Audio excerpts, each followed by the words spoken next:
నమస్తే.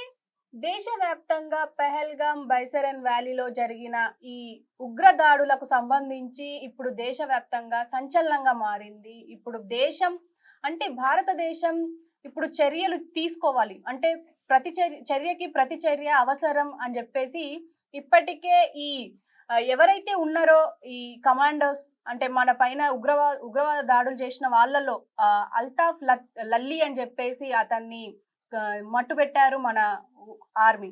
ఇంకా ఎవరెవరైతే ఇందులో పాల్గొన్నారో వాళ్ళను కూడా ఖచ్చితంగా చంపేస్తాం అన్నట్టుగానే మన సైన్యం తిరుగుతుంది.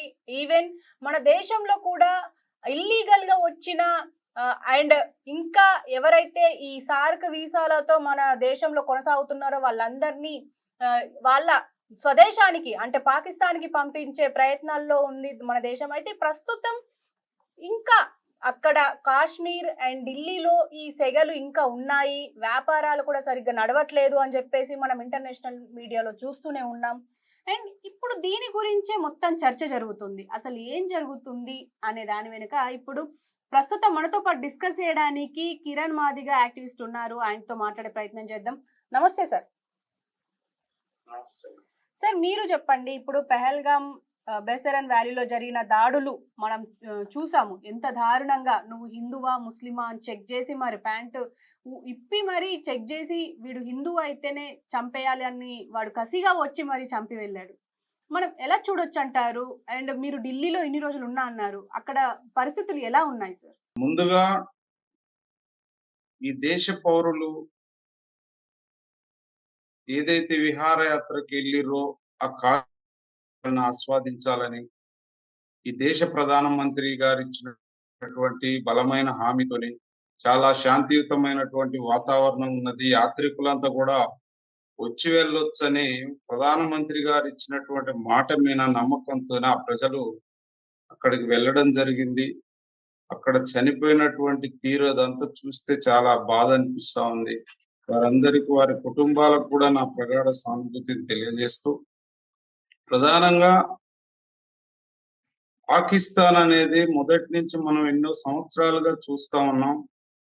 మతోన్మాదులని అక్కడ ఉగ్రవాదులని పెంచి పోషించటంలో ఈ ప్రపంచంలో మొదటి వరుసలో పాకిస్తానే ఉంటది.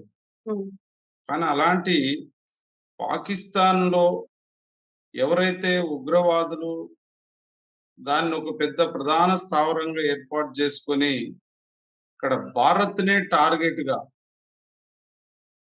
వాళ్ళు భారత్ మీద దాడి చేయాలనుకుంటే ఇక్కడ భారత్ తీసుకునే ప్రతిచర్య ఏ రోజు కూడా ఉగ్రవాదులే గాని భారత్ పట్ల అనూహ్యంగా మాట్లాడే వ్యక్తుల పట్ల గాని భయం అయితే నాకు ఎక్కడ కనిపించలేదు.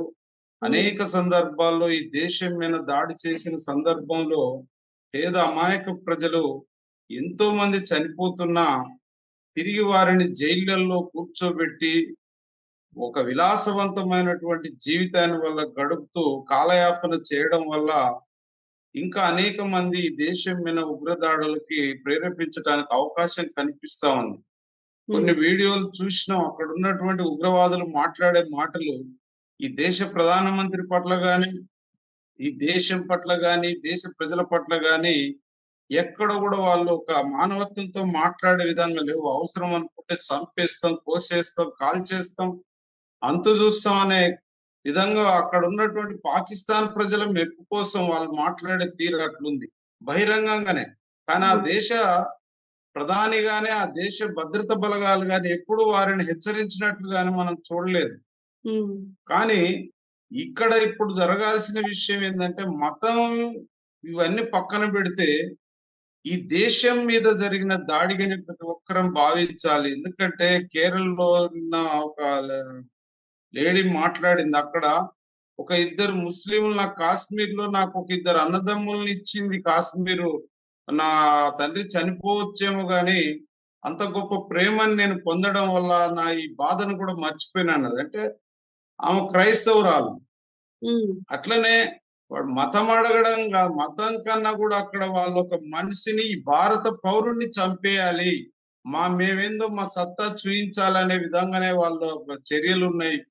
ఇక్కడ ప్రధానంగా ఎవరు ఏమనుకున్నా భద్రతా బలగాల యొక్క నిర్లక్ష్యం కనపడుతుందండి. ఎందుకంటే ఇంతమంది యాత్రికులు రేపో మాపో అమర్నాథ్ యాత్ర కూడా స్టార్ట్ కాబోతా ఉంది.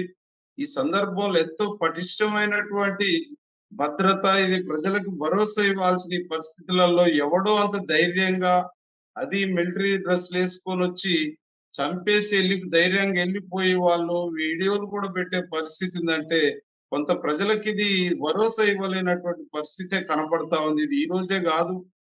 దీన్ని దయచేసి పార్టీలు గాని ప్రభుత్వాలు మీకు అవకాశంగా మలుచుకోకుండా ఈ దేశ భద్రత దృష్ట్యా, దేశ ప్రజల యొక్క ఆత్మగౌరవాన్ని దృష్టిలో పెట్టుకొని మాట్లాడాలి.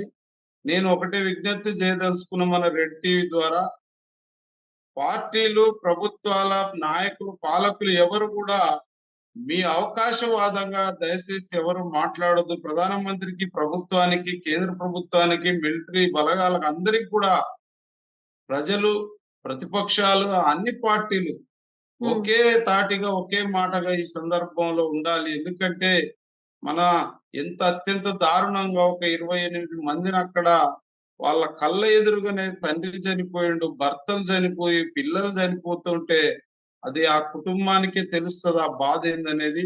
ఇలాంటి నరరూప రాక్షసులని జైళ్ళల్లో పెట్టి దయచేసి ఎవరు కూడా వాళ్ళకి పరిచర్యలు చేయొద్దు. ఇమ్మీడియట్లీ ఎన్కౌంటర్ చేసి పడే అత్యంత దారుణంగా వాని చావు ఇంకొకడు చూస్తే చావు ఇంత భయంకరంగా ఉంటుందా అనే పరిస్థితిలోనే ఉండాలి. ఎవరు దొరికిన ఉగ్రవాదులలో ప్రజలందరి సమక్షంలో అత్యంత కిరాతకంగా, అంటే నేను చావుకి ప్రతి చావు అని చెప్పడం లేదు, వీళ్ళు మనుషులే కారు కాబట్టి మృగాలని ఏ విధంగానైతే మనం దాడి చేస్తే ప్రతి దాడి చేస్తాం ఆ రకమైన విధంగా ఉండాలి.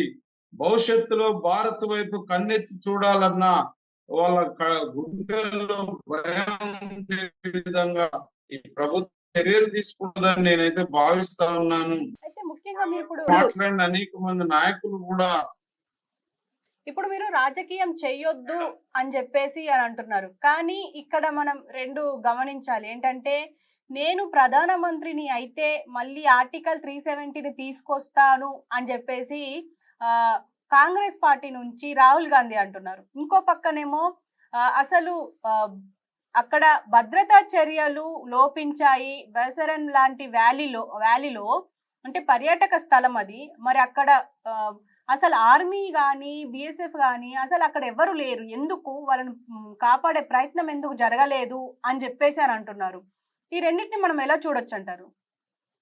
ఇక్కడ భద్రతా లోపం కనిపిస్తుంది మేడం. ఎందుకంటే ఏం లేదు, ఇక్కడ కాశ్మీర్ అంత ప్రశాంతంగా ఉందని మనం ప్రకటనలు చేయడమే కాకుండా ఆ దిశగా చర్యలు తీసుకొని ఉంటే ఖచ్చితంగా ఇది జరిగి ఉండదు. గతంలో కూడా ఏదో ఒక సందర్భం ఇక్కడ ఇంకొక అనుమానం కూడా ఏమొస్తుందంటే ఏదన్నా ఎలక్షన్ వచ్చినప్పుడల్లా ఏదో ఒక రకమైన ఉగ్రదాడి జరగడం, దానిని ఆసరా చేసుకొని పార్టీలు గెలవడానికి అవకాశంగా ప్రజల ప్రాణాలను పణంగా పెడుతురు అనేది ఈ అపవాదు ఉన్నది. దయచేసి అమాయకుల ప్రాణాలని మీ పార్టీల యొక్క ఎదుగుదల కోసం ఎవరు కూడా పణంగా పెట్టొద్దు.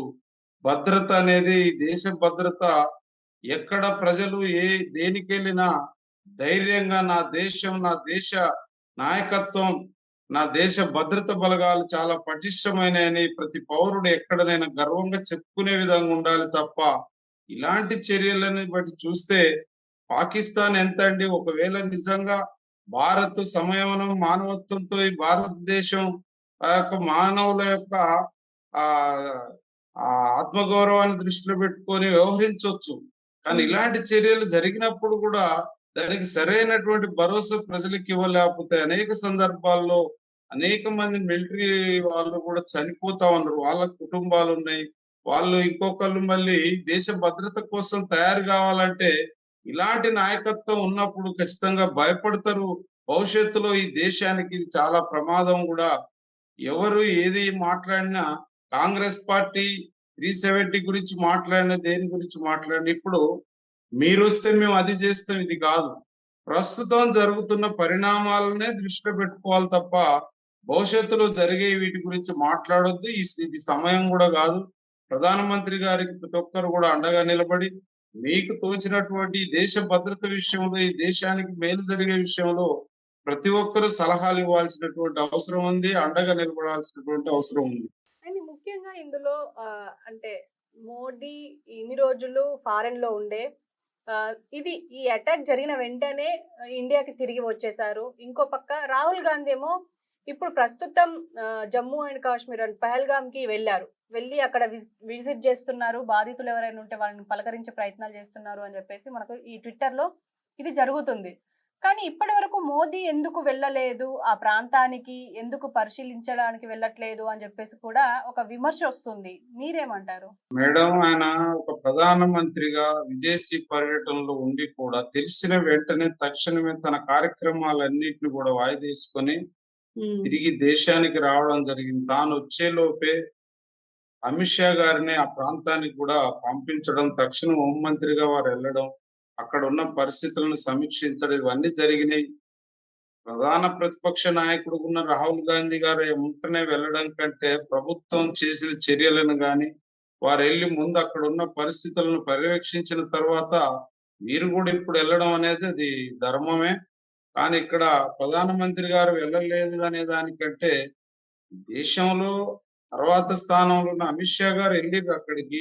అక్కడున్న భద్రత దృష్ట్యా, అక్కడున్న పరిస్థితుల దృష్ట్యా ప్రధానమంత్రి గారిని అక్కడికి భద్రతా బలగాలు మరి ఏమై ఉంటదో వారు కూడా వెళ్ళకుంటే ఎందుకుంటాడు? వారు కూడా ప్రజల పట్ల మానవత్వంతో స్పందించేటటువంటి వ్యక్తిత్వం ఉన్న వాళ్ళే. దాన్ని మనం వేరే తప్పు ఈ సందర్భంలో దాన్ని వేరే కోణంలో చూడాల్సినటువంటి అవసరం లేదు. అంటే మీరు నిన్నటి వరకు ఢిల్లీలోనే ఉన్నారు కాబట్టి అక్కడ పరిస్థితులు ఎలా ఉన్నాయి సార్? అంటే ఇప్పుడు ఆల్రెడీ వ్యాపార సముదాయాలన్నీ క్లోజ్ ఉన్నాయి అని చెప్పేసి ఇప్పటికైతే ఇంటర్నేషనల్ మీడియాలో నడుస్తుంది. అసలు ఏం జరుగుతుంది? అక్కడ ప్రజలు మనోభా అంటే అసలు వాళ్ళ స్పందన ఎలా ఉంది? అక్కడ ప్రజలు కులం, మతం లేదు మేడం. అక్కడ ప్రతి ఒక్కరు కూడా ఈ చర్య మీద చాలా తీవ్రంగా ఆవేశంతోనున్నారు. ఏంది మా దేశం మీద ఈ రకమైనటువంటి చర్యలు, అమాయక ప్రజలు చనిపోతా ఉన్నారు. ఇది సరైనది కాదు. దీనికి ప్రతిచర్య బలంగా జరగాలనే వాదనతో ప్రజలున్నారు. తర్వాత అక్కడ నిన్న మొత్తం వ్యాపార సముదాయాలన్నీ బంద్ చేసిర్రు. నిన్న ఉదయం నుంచే బంద్ ఉన్నాయి. ఇక సాయంత్రానికి కొంత జనం బయటకొచ్చిర్రు గాని పూర్తిగా భయాందోళన ఉంటారు. ఎందుకంటే అది దగ్గర బార్డర్ కదా! దాన్ని ఆ భద్రత ఇదంతా భద్రత బలగాలు కూడా పూర్తిగా ఢిల్లీ మొత్తం ఎక్కడ చూసినా వాళ్ళే కనబడతా ఉన్నారు. కొంత ప్రభుత్వం కూడా కేంద్ర ప్రభుత్వం అలర్ట్ అయినది. ప్రజలకు భరోసా ఇచ్చే ప్రయత్నంలో ప్రభుత్వం అక్కడ కనపడింది నేను చూసిన. అంటే మోదీని ఎందుకు టార్గెట్ చేసి ఉంటారు ఈ ఉగ్రవాదులు? అంటే మనం చూసాము, నా భర్తను చంపేశారు, నన్ను కూడా చంపేయండి అంటే నేను నిన్ను చంపను, వెళ్ళి మోదీకి చెప్పుకో అని చెప్పేసి ఒక ఉగ్రవాది అన్నారు. అంటే ఎలా చూడొచ్చు అంటారు? కావాలనే మోదీని టార్గెట్ చేస్తున్నారు, హిందువులని టార్గెట్ చేస్తున్నారు అనుకోవచ్చా ఈ ముస్లిమ్స్? అంటే ఈ పాక్ ముస్లిమ్స్. ఇప్పుడు హిందూ ముస్లిం గొడవగా దీన్ని పాకిస్తాన్ ఎప్పుడు కూడా ఈ దేశ పౌరులంటూ వాళ్ళ దృష్టిలో హిందువులే. వాళ్ళు దాన్ని టార్గెట్ గానే మాట్లాడతారు. కానీ నరేంద్ర మోడీ గారిని కూడా వాళ్ళు ఆ కోణంలోనే చూస్తున్నారు. నేనేమంటున్నంటే ఇక్కడ ఈ దేశంలో ఉన్న పౌరులు అక్కడ వీళ్ళు ఎవరైతే దాడికి గురైన కుటుంబాలు ఉన్నాయో వారందరిని కూడా అక్కడ ప్రేమతో చూసి వారికి పరిచర్యలు చేసి వారి కుటుంబాలకు శవాలను చేర్చేంత వరకు వారికి అక్కడ సొంత కుటుంబ సభ్యుల లెక్కని వ్యవహరించిరని మనం వాళ్ళు చెప్తుంటేనే విన్నాం. వచ్చిన ఉగ్రవాదికి వాడు మతం ముసుగులో రావచ్చు కానీ వాడు మనిషి కాదు, మానవ మృగాలు. అక్కడ ఉన్నటువంటి ముఖ్యమంత్రి కూడా అదే ప్రకటన చేసిండు కదా. అతను కూడా ముస్లిమే కదా. కంప్లీట్ కాశ్మీర్ అంటే దాదాపుగా ముస్లింతోనే నిండి ఉంటది. కానీ అక్కడికి వెళ్లే ప్రజలంతా మన హిందువులే కదా. దాదాపుగా యాత్రలకు పోయేటోళ్ళల్లో 70% హిందువులు. వీళ్ళందరిని అక్కడ ఆ ప్రాంతాలకు చేర్చడం తీసుకురావటంలో ఆ కాశ్మీర్ పౌరులు చూయించేటటువంటి ప్రేమను మనం మతంలో చూడలేం కదా. ఉగ్రవాదులు వాళ్ళు ఈ దేశాన్ని ఏ రకంగానైనా టార్గెట్ చేసి భయాందోళనకు గురి చేసి వాళ్ళ ఉనికిని కాపాడుకోవడానికి వాళ్ళకి ఇది ఒక ఆయుధంగా మారింది. ఇలాంటి వాళ్ళని ఇలాంటి చర్యలు జరగకుండా భద్రతా బలగాలని పెంచాలి, పటిష్టంగా ఎప్పటికప్పుడు నిఘా ఉండాలి. ఈ దేశం ఏ చర్య ఎప్పుడు తీసుకోవాలన్నా చాలా బలమైనటువంటి చర్య ఎప్పుడు జరుగుతుందో అప్పుడు వాళ్ళకు కూడా భారత్ జోలికి పోతే వాళ్ళకు పట్టిన గతి మనకు పడుతుందేమో అనే ఒక భయం రావాలి. కానీ ఆ భయం కనపడట్లేదు. మీరు ఉమ్, చూస్తున్నారు ఎన్నో సందర్భాలలో. బెంగుళూరులో జరిగింది, మన దగ్గర దిల్సుఖ్ నగర్ లో జరిగినాయి. వాళ్ళందరిని ఎక్కడ జాతులు జైళ్ళల్లో వాళ్ళకి సకల సౌకర్యాలతో చేస్తున్నారు. అలాంటివి చేయొద్దు. ఉమ్, వాడిని నడి రోడ్ల మీద ఏ అమాయక ప్రజల యొక్క రక్తాన్ని పారించిరో ఆ ప్రాంతంలోనే శిక్ష పడ్డప్పుడే ఈ దేశ న్యాయ వ్యవస్థ మీద గాని, పాలకుల మీద గాని, దేశ భద్రత మీద ప్రజలకు భరోసా ఉంటది. ఈ దేశం, భారతదేశం అంటేనే మానవత్వానికి నిలయం. అన్ని మతాలు, కులాలు ప్రతి ఒక్కరిని ప్రేమించేటటువంటి ప్రపంచంలో ఎక్కడ లేదు ఇలాంటి గొప్ప సాంప్రదాయం. కానీ ఇక్కడ కేవలం కొంతమంది ఉగ్రవాదులేమో వాళ్ళ యొక్క పేరు ఇంకా పెంచుకోవడానికి పాకిస్తాన్ పేరు చెప్తుండొచ్చు. కానీ పాకిస్తాన్ ప్రజలంతా వచ్చి కాశ్మీర్ లో వ్యాపారాలు చేసుకొని బతుకుతురు కదా. ఉమ్, వాళ్ళ జీవితాలకు ఈ రోజు వాళ్ళు ఏం భరోసా ఇస్తారు? right. వాళ్ళు ఉగ్రవాదులను మనం మతంగానో, కులంగానో, వర్గంగా చూడొద్దు. వాళ్ళు ఈ యొక్క మానవ మృగాలు. ఆ మానవ మృగాలు ఎక్కడ కనిపించినా ఈ దేశం చేయాల్సిన చర్య అత్యంత భయంకరంగా ఎప్పుడైతే మనమేందో కూడా నిరూపిస్తే తప్ప వాళ్ళకి భయం ఉండదు, మన ప్రజలకు భరోసా ఉండదు. అంటే కొంతమంది వాదన ఏంటి అంటే ప్రస్తుతం యాంటీ సెక్యులర్ పార్టీలు ఎక్కువైపోయాయి భారతదేశంలో, అందుకే ఇలాంటి ఉగ్రదాడులు జరుగుతున్నాయి అని చెప్పేసి కొంతమంది వాదన. దీని గురించి మీరేమంటారు? నిజంగానే అంటే ఇప్పుడు డైరెక్ట్ గా యాంటీ సెక్యులర్ పార్టీ అంటే ఇప్పుడు బీజేపీ వస్తుంది, ఎలా చూడొచ్చు అంటారు? నిజమే మేడం. ఇక్కడ గతంలో కూడా నేను చెప్పాను. ఈ దేశంలో ఉన్న పౌరుడిని సహించలేనప్పుడు పక్క దేశం వాడు మనల్ని ఎట్ట సహిస్తాడు? సింపుల్ ఇది. ఉమ్, ఈ దేశంలో వాడి క్రిస్టియనా, ముస్లిమా, బుద్ధిజం ఏదన్నా గాని ఉమ్, నువ్వు నా దేశ పౌరులు, నా భారతీయులు, నా సహోదరులు, ఈ భావన నీ యొక్క పార్టీలో గాని, నీ నాయకత్వంలో నువ్వు చేస్తున్న చర్యలలో కనిపించినప్పుడు సహజంగా వస్తది. ఇది మోడీ గారిని ఎందుకు టార్గెట్ చేసిరని మీరు అంటారు. ఉమ్, మోడీ గారిని బీజేపీ కోణంలో చూస్తుంది పాకిస్తాన్ గాని, ఉగ్రవాదులు గాని. ఈ దేశానికి మోడీ గారు మాట్లాడే మాటలలో దాదాపు నిన్న అక్కడ పోయి కూడా వాళ్ళ మసీదుకి తీసుకెళ్తే ప్రధానమంత్రి గారు వాళ్ళతో కలిసి ఆయన కలిసిపోయి ఒక నాకు మతం కాదు, కులం కాదు ఇక్కడ, మరి నన్ను ఎంత ప్రేమగా చూసుకున్నారు, మిమ్మల్ని నేను అంత గౌరవిస్తానే విధంగా ఉన్నది. ఉమ్, ఆయన ఇంకా వేరే క్రిస్టియన్ దేశాలకు పోయి కూడా అక్కడ బైబుల్ తీసుకోవడం, అక్కడ వాళ్ళు చెప్పే ప్రార్థనలు చేయడం, ఇవన్నీ చేస్తుండు. మోడీ గారిని కాదు, ఇక్కడ బీజేపీ, ఆర్ఎస్ఎస్ కోణంలోనే ఉగ్రవాదులు చూస్తున్నారు. ఉమ్, ఆర్ఎస్ఎస్ గాని, బీజేపీ గాని మార్చుకోవాల్సింది ఏంటంటే, ఇక్కడ ఉన్న ప్రతి పౌరుడు నా భారతీయుడు అనేది ఎప్పుడు భరోసా ఇవ్వగలుగుతామో ఆ ఉమ్, పార్టీని మనం సెక్యులర్ పార్టీగా అప్పుడు చూడొచ్చు. వాళ్ళకు సిద్ధాంతం మీద పార్టీ వచ్చింది, వాళ్ళని కూడా తప్పు పట్టడానికి లేదు. నా సిద్ధాంతం ఇదని వచ్చింది, అవును, వాళ్ళు దాని మీదనే ఉంటారు. ఉమ్, ఇప్పుడు ఉగ్రవాదులు కూడా ఏంది, భారతీయులని హింసించాలి, చంపాలి, మా ఉమ్, దేశ గౌరవాన్ని లేదు మా సంస్థ గౌరవాన్ని పెంచుకోవాలనే విధంగా వాళ్ళు ఒక టార్గెట్ తో వస్తుంది. అవును, right. అక్కడ ఉన్న ఏడున్న ముస్లింలు ఆగమైపోతున్నారు కదా. ఉమ్, అక్కడ ఎవడో చేసిన తప్పుకి ఏడున్న ముస్లిం భయపడాల్సిన పరిస్థితి వస్తుంది. కానీ ఇక్కడ ఉన్న ముస్లింలంతా నిన్న దాడి జరిగితే వాళ్ళ ప్రేమను పంచిరు కదా. నా జాతి బిడ్డలు, నా భారతీయులు మా వాళ్ళని వాళ్ళ అవును, కుటుంబ సభ్యులు లెక్క ఉన్నారని అక్కడ ఉన్న ప్రత్యక్షమైన సాక్షులే చెప్తున్నారు. అవును, దీన్ని మనం ఈ దేశం సెక్యులర్ దేశం అని మనం మొదటి నుంచి అన్ని మతాలకి, కులాలకి, అన్ని వర్గాల ప్రజలకి ఇక్కడ భరోసా ఉంది. ఈ దేశంలో అనేది ఏది ఉందో దాన్ని కాపాడాల్సిన బాధ్యత పార్టీలు పక్కన పెట్టి, ప్రజెంట్ అయితే బీజేపీ అధికారంలో ఉన్నది కదా, నరేంద్ర ఉమ్, మోడీ గారు ఉన్నారు.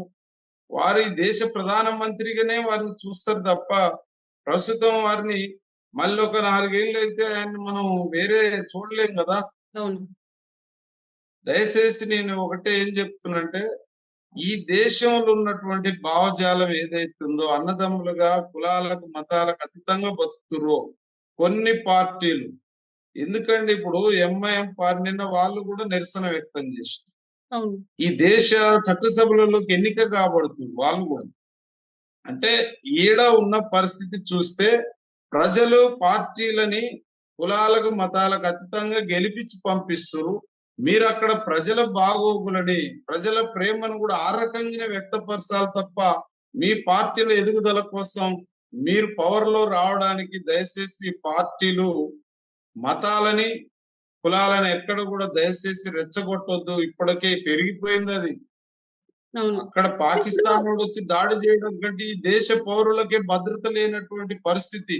ఆ మధ్య వాడు కూడా అఘోరి మాట్లాడుతుండు, కోసేస్తా, చంపేస్తా, పొడిసేస్తా అంటుండు. ఇవి సరైనయేనా? కానీ ఎవరు ఏమనలేని పోలీసులను కూడా తిడుతుండు. వాని ధైర్యం చూడండి. అరెస్ట్ చేసి జైలుకి పోయిండు, ఒక భాగం, ఒక కేసులో పోయిండు. కానీ జనరల్ గా వాడు మాట్లాడిన మాటలకు ఎక్కడ జరిగిందండి? మీ గతంలో మనం చెప్పిన డిబేట్లలో ఒక మతాన్ని విమర్శించాలంటే వాడు చాలా స్వేచ్ఛగా విమర్శిస్తుండు. ఒకళ్ళ మనోభావాన్ని దెబ్బతీయడమే కదా. ఫస్ట్ మన దేశంలో ఐక్యతను చూపించాలి. అలెగ్జాండర్ కూడా ఇటనే కొట్టిండంట. ముందు ఈ దేశం మీద దండయాత్ర చేయాలంటే అక్కడ పరిస్థితులు ఏంటంటే కులాల మతాల కుమ్ములాటతో నిండిపోయింది దేశం అనే రిపోర్ట్ తోనే దాడి చేయగలిగారు. అట్టనే ఉంది ఇప్పుడు. వాడు గట్టిగా భారతదేశం గట్టి గర్జిస్తే గాలిలో ఎగిరిపోయే పాకిస్తాన్ వాడెవడో ఒక ఉగ్ర సంస్థలు వచ్చి అమాయక ప్రజలను చంపేస్తుంటే ఇక్కడ బీజేపీ ఆయన మిమ్మల్ని చంపేస్తాం, కోసేస్తాం అంటే కాంగ్రెస్ ఆయన మద్దతు ఇస్తాడని ఒకడు. కాంగ్రెస్ ఆయన బీజేపీ ఆయన రెచ్చిపోతే ఇంకొక ఆయన ఎంఐఎం ఆయన తిరిగి వస్తాడు. ఈయన ఏదైనా మాట్లాడినట్టే ప్రాంతీయ పార్టీలు అన్ని సంకన చేర్చుకుంటాయి ఓట్ల కోసం. పవర్ ఎటుంటాడు తిరుగుతా ఉన్నారు, చూస్తున్నాం. ఇలాంటి పార్టీలు మతాలని రెచ్చగొట్టేటోళ్ళకి ఓట్లు వేయడం, వీళ్ళ పార్టీలను రద్దు చేయాలి ఫస్ట్. ఎలక్షన్ కమిషన్ లో ఉన్నది ఖచ్చితంగా ఈ దేశ సార్వభౌమ అధికారాన్ని కాపాడుతున్న పార్టీ. మతాలకు అతీతంగా నేను ఒక హిందూ భావజాలం అంటే ఇక్కడ ఉన్న ప్రతి ప్రజలను ప్రేమించటమే అని ఉంటది. దానికి వ్యతిరేకంగా దేవుళ్ళని డైరెక్ట్ ఫ్లెక్సీలకు తీసుకొస్తారు. వాళ్ళ పార్టీ ఫ్లెక్సీలలో దేవుళ్ళు ఉండొచ్చండి. అంటే నువ్వు ఒక దేవుణ్ణి పెట్టుకుంటే ఒక మెజారిటీ ప్రజలు హిందువులు ఉన్నారు. నువ్వు రాముడిని ఫోటో పెట్టుకుంటే మిగిలిన వాళ్ళ ఫోటోలు వాళ్ళు పెట్టుకోవాలనే ఉద్దేశం. ఇవి అసలు దేవుళ్ళని గాని మతాన్ని గాని దయచేసి మీ పార్టీలలోకి తీసుకురావద్దు. ప్రజలకు ఇష్టమైన పరిపాలన ఎవరు అందిస్తారో వాళ్ళ వాళ్ళ పక్షాన ప్రజలు ఉంటారు. కానీ ఇక్కడ చాలా వరకు మతం పేరుతో రెచ్చగొట్టడం వల్ల అమాయక ప్రజలు ఎంతో మంది చనిపోతా ఉన్నారు. దీనిని నాకు తెలిసి పార్టీలు అవకాశంగా మార్చుకునే ఎలక్షన్లలో గెలవడానికి అవకాశం ఉన్నది. ప్రజలు కూడా ఏం చేస్తారండి, మనోభావాలు రెచ్చగొడితే నా దేవుడిని అంటారని సహజంగానే కోపం వస్తుంది. ముస్లిం అనగానే కోపం ఎవరికి రావాలి? హిందూకి రావాలి. సికింద్రాబాద్ లో హిందూ మీద ముస్లిం పోటీ చేయడు, హైదరాబాద్ లో ముస్లిం మీద అనామకులను పెడుతుంటారు. వాళ్ళు గెలవాలి, చట్టసభలకు రావాలి, వీళ్ళు మాత్రం కొట్టుకొని చావాలి. ఇక్కడ ఎవరు అమాయక ప్రజలు పాపం 6 రోజులు అంటే పెళ్ళి అయ్యి వాళ్ళు ఏం జీవితాన్ని ఎంజాయ్ చేసిరు? వాళ్ళు ఏం పాపం చేసిరు? ఒకవేళ హిందువే తన హిందూ భావజాలాన్ని తన నమ్మిన సిద్ధాంతం దేవుని కోసం ఉండొచ్చు, ఉంటే చంపేయాలని ఉందా? వాళ్ళని ఎవరు జాతురు, ఎవరు పోషిస్తారు? పక్కన దేశం పోషిస్తుంది. పక్కన దేశంలో ఉన్న ఉగ్రవాదులను మన జైళ్లలో విలాసంగా జాపుతున్నాం మనం. అంతే. అండ్ ముఖ్యంగా ఇప్పుడు మన దేశం తీసుకున్న చర్యలు ఏవైతే ఉన్నాయో, ముఖ్యంగా సార్క్ వీసా మీద వచ్చిన వాళ్ళు వెంటనే మీ దేశానికి వెళ్ళిపోండి అన్నారు. ఇంకా చాలా రకాలుగా ఇప్పుడు ట్రీటీని అంటే 1960లో తీసుకొచ్చిన ట్రీటీని కూడా ఆపేశారు. సింధు జలాలను ఆపేస్తున్నామని చెప్పేసి మన దేశం ప్రకటించింది. అయితే ఈ చర్యల వల్ల ఈ ఉగ్రదాడులు ఏమైనా తగ్గే అవకాశం ఉంటుంది అంటారా? ఇంకా పగ పెంచుకునే అవకాశం ఏమైనా ఉంటుందంటారా? ఎప్పటి నుంచో నడుస్తుంది కదా ఇది. తగ్గవు, పెరిగిపోతాయి. ఇవి కాదు ఇప్పుడు అవన్నీ సామాన్యుల మీద పడేవి. సామాన్యులని టార్గెట్ గా చేసే చర్యలుగానే భావించాల్సి వస్తుంది. ఇక్కడ ప్రపంచ వ్యాప్తంగా ఉన్నటువంటి అనేక దేశాలలో ఉన్న పెద్దలని వాళ్ళందరితో కూర్చొని పాకిస్తాన్ చేస్తున్న చర్యల పట్ల మొత్తం ఐక్యరాజ్య సమితిలో దీనికి డిస్కషన్ పెట్టి దాన్ని ఏకాకిరి చేసి ఏమేం చర్యలు తీసుకోవాలంటే భారత్కి గౌరవం పెరుగుతుంది. తర్వాత ఎవరైతే దాడి చేసిరో వాళ్ళని ఒప్పజెప్పాలి. పాకిస్తాన్ ఒప్పజెప్తుందా లేదా, ఇవన్నీ కొన్ని చర్యలు జరిగినంత సత్సంబంధాలు అనేవి అవసరమే. పాకిస్తాన్ తో మనకెందుకు అనడా, అక్కడ పౌరులు కాశ్మీర్ లో దాదాపు వాళ్ళే ఉన్నారు కదా. అక్కడికి ఇక్కడికి సంబంధాలు ఉన్నాయి కదా. ఉమ్, సామాన్యుడికి ఇబ్బంది కలగకుండా చర్యలు తీసుకోవాలి. ఉమ్, ఎవరైతే ఇప్పుడు దాడులు చేసిర్రో ఈ దేశాన్ని మేము ఏం చేయాలి, వాళ్ళని మాకు ఒప్పజెప్పదా అని మనం ఆ, పైన ఉన్నటువంటి సంస్థ ఏదైతే ఐక్యరాజ్య సమితి ఉందో దాని త్రూలో పోవడం నాకు తెలిసి మంచి అనిపిస్తుంది. ఓకే. మనం ప్రతి చర్య అనేది ఎవరి మీద తీసుకోవాలి, దాడి చేసిన వాళ్ళ మీద తీసుకోవాలి. వాళ్ళు ప్రకటించారు కదా మేమే చేసినామని, అవును. వాళ్ళని ఒప్పజెప్పమని చెప్పాలి. వాళ్ళని ఒప్పజెప్పకపోతే ఏంది తర్వాత అనేది. ఓకే. ఇప్పుడు తీసుకునే చర్యల వల్ల ఈ కొంత ఇంకా కక్షలు పెరిగే అవకాశం, సామాన్యులకి ఇబ్బంది అవుతుంది. Okay. Okay sir. Thank you very much sir. Thank you madam. So చూసారు కదా, ముఖ్యంగా ప్రస్తుతం పెహల్గాం లోని బైసరన్ వ్యాలీలో జరిగిన ఉగ్రదాడులకి చర్యకు ప్రతిచర్యగా దేశం చేపట్టిన చర్యలు చాలా వరకు అమలు అవుతున్నాయి. ముఖ్యంగా ఇక్కడ నుంచి అంటే మన దేశంలో ఉన్న ఇల్లీగల్ గా ఉన్న ఎవరైతే ఉన్నారో వాళ్ళందరినీ వాళ్ళ దేశానికి వెళ్ళిపోమ్మని చెప్పేసి అంటున్నారు. పాక్ వాళ్ళు ముఖ్యంగా దాదాపు ఉగ్రవాదులు కూడా ఇక్కడే ఉన్నారు, దాదాపు 18,000 మంది ఉన్నారు అని చెప్పేసి అయితే మనకు వార్తలు వస్తున్నాయి. ఒకవేళ వాళ్ళు కానీ ఉంటే వాళ్ళ పైన ఎలాంటి చర్యలు ఉంటాయి? మరి మన ఆర్మీ ఏమో చాలా అగ్రెసివ్ గా ముందుకెళ్తుంది. దొరికిన వాళ్ళని దొరికినట్టుగా కాల్చి చంపాలన్న అగ్రెసివ్ అంటే కోపంతో ఉన్నట్టయితే తెలుస్తుంది. మరి చూడాలి మరి ఈ మన